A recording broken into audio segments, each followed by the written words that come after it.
Bueno, vamos a conversar unos minutos sobre la educación pública en nuestro país, específicamente en los niveles de preescolar, básica y media, que es lo que a nosotros nos convoca como Rizoma Bambú. Reconocemos que esos primeros intentos se dan en la época de la colonia, ¿no? Con esas primeras escuelas que buscaban la enseñanza de las lenguas, de la lengua materna, en este caso del español, y de la religión. Hay también un intento por la educación técnica, por supuesto fundamentado en las necesidades de los gremios. No son los gremios los que nos dicen qué es lo que tenemos que aprender. Y finalmente, en 1821, después del proceso independista, se da la fundación de los primeros colegios públicos y las primeras universidades en nuestro país. Hay una reflexión sobre el currículo, sobre qué es lo que se tiene que aprender, lo que se necesita enseñar en la primaria, en la secundaria, en la media, qué es lo que se necesita enseñar en el ámbito rural y en el ámbito urbano, reconociendo que Colombia es un país supremamente diverso y que por tal no se puede unificar el proceso de enseñanza y de aprendizaje en cada región de nuestro país. Durante todo el siglo XX hay gran auge de las instituciones técnicas, surge la media diferencial, la media vocacional, académica, con distintos énfasis, o técnica o agrícola, dependiendo de las particularidades de cada región.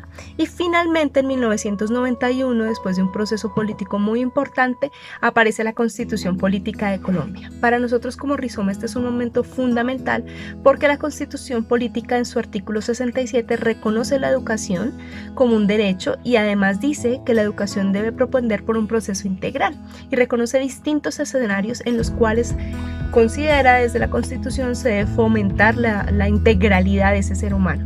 Como a nosotros esto es lo que nos convoca, nos llama poderosamente la atención porque no se restringe únicamente a los procesos cognitivos como había ocurrido hasta ahora, ¿no? Únicamente lo cognitivo o ese saber hacer concreto que se necesitaba. Aquí vamos mucho más allá. Fruto de esta Constitución, en 1994 surge la Ley General de Educación, que es la que organiza y reglamenta todo.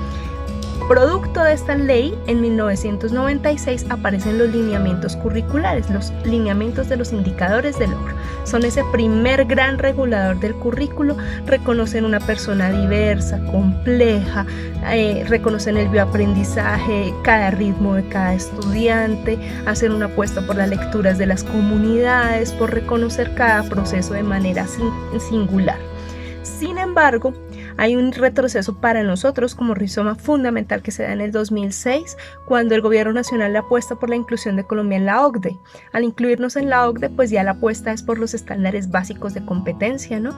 Por poder reconocernos al mismo nivel que el resto del continente y que el resto del mundo, y aquí ya digamos que se modifica por completo la mirada sobre la persona y se centra únicamente en los procesos cognitivos, degradando ya llegando a su nivel máximo en el 2016 con los derechos básicos de aprendizaje. Es una instrumentalización total del proceso de enseñanza y aprendizaje en el nivel básico y medio en nuestro país, donde el centro es qué se necesita aprender para poder aprobar las pruebas estandarizadas en nuestro planeta.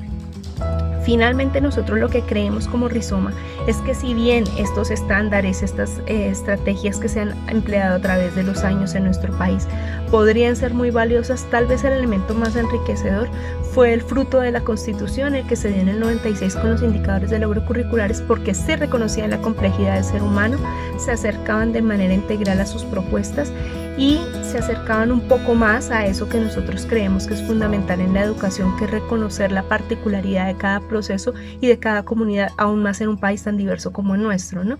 Alejándose un poco de esa estandarización y acercándose más al reconocimiento de los procesos propios.